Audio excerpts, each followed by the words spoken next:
When God is silent, what to do in the waiting. Welcome back to the podcast. If you're joining us for the first time, you're in for something special.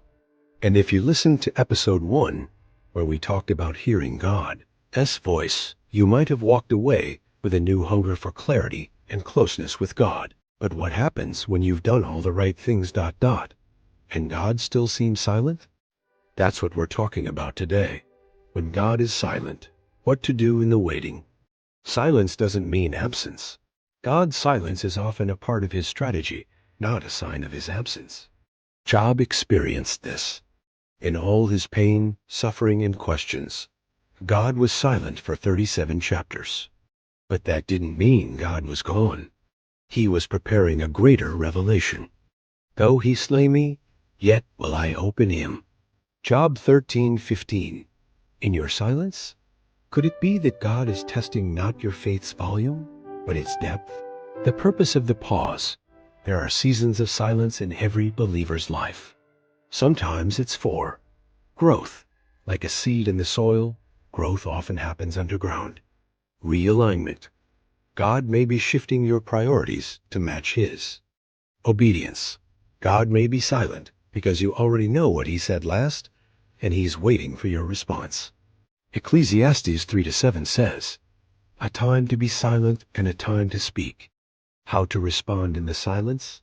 Don't panic. Silence doesn't mean punishment. It often means trust.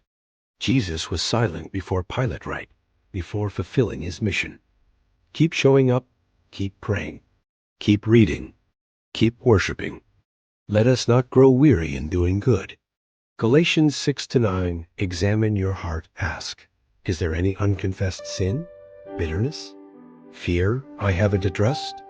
Psalm 139-23-24. Search me, O God, and know my heart. Reflect on what God already said. Go back to your journal. What was the last clear instruction God gave you? Trust the process. God is never not working. He's always intentional.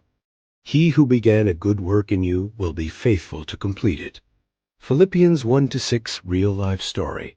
The silent season that saved me, a woman named Carla had prayed for years for God to open doors in her ministry, but nothing seemed to move. In that silence, she leaned into God not for answers, but for companionship. Then one day, without warning, a speaking invitation came from a church she didn't even apply to. The silence wasn't wasted. It was working behind the scenes. She said, I didn't hear him, but I learned to walk by faith, not by sound. Final encouragement. God is nearest when he feels farthest. Silence teaches us that faith is not always about what we hear, but about who we know. If God feels silent today, remember, he may be writing your next chapter with invisible ink. Hold on. Don't give up. His silence is sacred, and when he speaks again, it will make sense. Thanks for joining us on this episode. If this encouraged you, please share it with someone going through a silent season. And remember, when God seems silent, trust that he is still speaking, just not in the way you expected. See you in the next episode. God bless you.